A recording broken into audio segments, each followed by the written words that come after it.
और शोर मत करो बस, है ना। दोस्तों, मैं जिनको अब आपसे मिलवाने जा रहा हूं, जिनसे आपको रूबरू कराने जा रहा हूं, भोपाल में मैंने बहुत सारे कवि सम्मेलन पढ़े हैं, सुने हैं, संचालन किया है, लेकिन उनके साथ भोपाल में कभी मैं मंच पर नहीं बैठा। पूरी दुनिया में तो मैं उनके साथ गया हूं, पूरी दुनिया में, चाहे अमेरिका हो चाहे दुबई हो। आप थोड़ी देर चुप हो जाइए। आप जहां से भी आए हैं, आए तो खैर वहीं से होंगे, लेकिन आपको पता होना चाहिए कि आप जिस प्रकार की क्रियाएं प्रतिक्रियाएं कर रहे हैं, उससे बाकायदा सिद्ध हो रहा है कि हमारे पूर्वज बंदर थे। कुछ लोग मतलब यहां लाकर मुझे लगता है छोड़ भी दिए गए हैं। अच्छा, क्या है कि रामेश्वर जी की दिक्कत क्या हो गई है कि अभी एक पद पर आ गए हैं तो ये विनम्र हो गए, वरना ये पुराना बजरंगी आदमी है। इतनी देर में तो ये इनको उसी शाखा पे छोड़ाते जिस शाखा से आए हैं, लेकिन अभी ये शालीन इसलिए कि एक तो इनके प्रदेश अध्यक्ष बैठे हुए हैं, तो इसलिए विनम्र दिखना और होना स्वाभाविक है। तो अब वो समझ नहीं रहा बच्चा इस बात को। थोड़ी देर समझो बेटा। मैं जिनको बुलाना चाहता हूं, थोड़ी देर में चाहता हूं कि आपकी चहल पहल बंद हो जाए। हाँ भाई साहब, आप जाइए। नहीं जाए, कोई दिक्कत नहीं। आप उंगली ना भी दिखाते तो अभी मैं समझ रहा था कि आप कहां जा रहे हैं। बहुत अच्छे, और गति के साथ जा रहे हैं। मामला स्थिति तनावपूर्ण किंतु नियंत्रण में है। ये देखो, एक इधर आ गया। शाम के समय 6-7 बज जाएं, जब 12वीं करके पहली बार बीटेक में एडमिशन हो या बीए में एडमिशन ले लड़का या लड़की, और थोड़ा विनम्र हो जाए, थोड़ा अच्छा लगने लगता है, आवाज बदलने लगती है, मूंछों की रेख उगने लगती है, घर के छोटे वाले बच्चे दादा कहने लगते हैं, बड़ा भाई समझने लगते हैं, तो वो कॉलोनी के किनारे खड़ा रहता है और इंतजार करता रहता है किसी चेहरे का। अब्बास ताबिश ने एक शेर कहा है, पाकिस्तान के शायर हैं, कि जब इंतजार के लम्हे पिघलने लगते हैं, भोपाल से अगर शायरी पर दाद नहीं आई तो कहां दुनिया में सुना जाएगा, कि जब इंतजार के लम्हे पिघलने लगते हैं, गली के लोग मेरे दिल पे चलने लगते हैं। गली के लोग, और इस बार पूरे सदन की तालियां उठती दिखाई दे कि जब इंतजार के जो मंच पर लोग बैठे हैं, आप लोग जिस भी किसी कारण से पद, गरिमा, जुगाड़ किसी भी तरह से ऊपर पहुंचे हों, अब आपकी जिम्मेदारी बनती है कि आप भी तालियां बजाएं कि जब इंतजार के लम्हे पिघलने लगते हैं, गली के लोग मेरे दिल पे चलने लगते हैं। और ये जो जवान लोग पहली बार कवि सम्मेलन सुनने आए, इनको दुआएं कि जब इंतजार के लम्हे पिघलने लगते हैं, गली के लोग मेरे दिल पे चलने लगते हैं। और मैं इन परिंदों से बस इसलिए नहीं मिलता कि इनसे मिलके मेरे पर निकलने लगते हैं, कि इनसे मिलके मेरे पर निकलने लगते हैं। शायरी का जादू यह है, शायरी की बात यह है कि वो बहुत छोटे शब्दों में बड़ी बात कहती है। भोपाल आजकल इसलिए भी धनी है, इसलिए भी महत्वपूर्ण है कि देश और दुनिया की उर्दू अदब की सबसे बड़ी शायरों में से एक शुमार अंजुम रहबर इन दिनों भोपाल में रहती हैं। उनका मुकाम यहां पर है। किसी भी आज हम अंजुम जी से जब आए तो हम कह रहे थे, किसी कवि ने कहा कि ये तो आपका इलाका है, आपका क्षेत्र है। तो मैंने उससे कहा कि तुमने ढंग से पढ़ा नहीं है।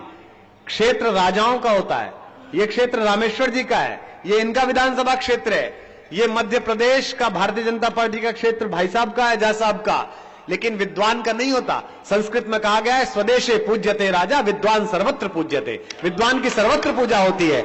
इसलिए भोपाल का नाम अगर शारजहां के मुशायरे में लिखा जाता है, इंडो पाक मुशायरे में, तो उसके नाम के आगे अंजुम रहबर लिखा जाता है, और आपके ना पहुंचने पर भी शायरी वहां पहुंचती है। मैं अनुरोध करूंगा आखिरी बार आपसे, क्योंकि इसके बाद जिन 2 कवियों को सुनना है उनको कोई अनुरोध की जरूरत नहीं है। एक जानी बैरागी और एक मैं, हम तो दोनों ही अनुरोध है खुद ही। आप जितनी तरह की आवाजें निकालो और जहां से भी निकालो, हमें सब स्वीकार।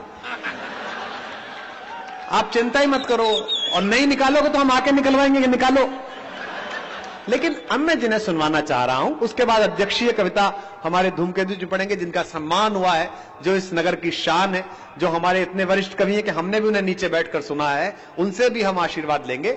लेकिन मैं अंजुम रहबर जी को आमंत्रित करूं, उनके शहर में उन्हें बुला रहा हूं। यह काम मेरा नहीं था, लेकिन संचालक का दायित्व है कि वो अपनी ड्यूटी पूरी करे, अपना काम पूरा करे। मैं अहले भोपाल से ये उम्मीद करता हूं कि आप सब उसी तरीके से सुनेंगे जिस तरह भोपाल सुनता है या पूरी दुनिया सुनती है।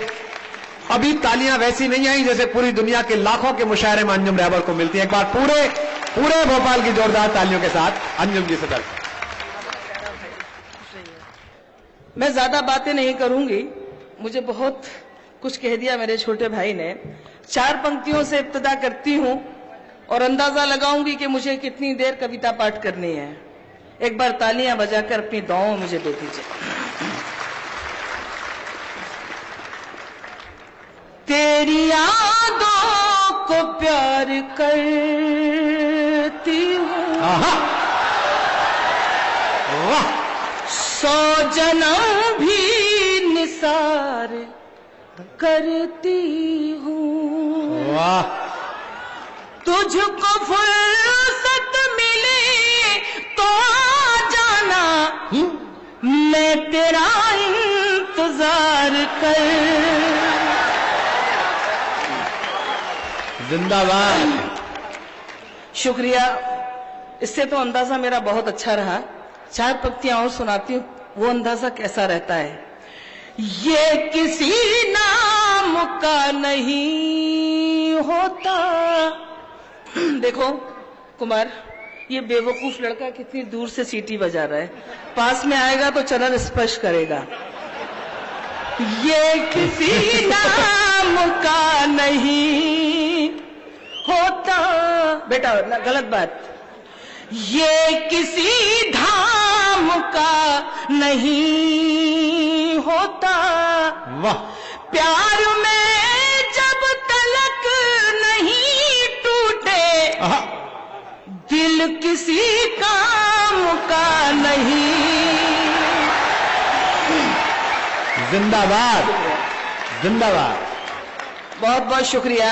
देखो ऐसा है, कोई बात नहीं, आप सीटियां बजा रहे हैं। ये जो पीछे जो भी सीटी बजा रहा है इसको बता दीजिए। नहीं, बिल्कुल नहीं, बिल्कुल नहीं, अंजुम जी, ये नहीं चलेगा।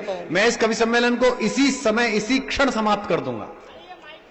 नहीं, जो भी हो, ये माइकल हो चाहे साइकिल हो, ये जो भी है इसको बता दीजिएगा। और अगर ये सचमुच में मर्द है और पुरुष है तो ये खड़ा होकर बताए कि मैंने सीटी बजाई है। चलिए खड़ा होकर बताए। दिल किसी काम का नहीं। अब बहुत अच्छे 4 मिसरे सुनाती हूँ, आप सब सुनना और खास तौर से सुनेगा। गम, अरे चलिए इसको नहीं, इसको उठा भी लो, इसको फेंक भी दो उठा के। बहुत हो गया, आप बदतमीजी की हद हो गई है। नहीं, कोई बात नहीं। नहीं, इसमें कोई बात क्यों नहीं, मारो तो मारो। हाँ, पंकज सुबीर ने कह दिया कि मारो।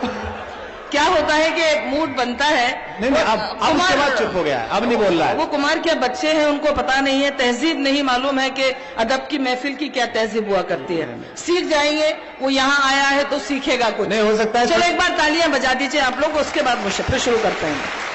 अब ठीक हो गया। ये 4 पंक्तियां बहुत अच्छी मैं अपने भोपाल में पढ़ती हूँ, सुनेगा। स्वागत है।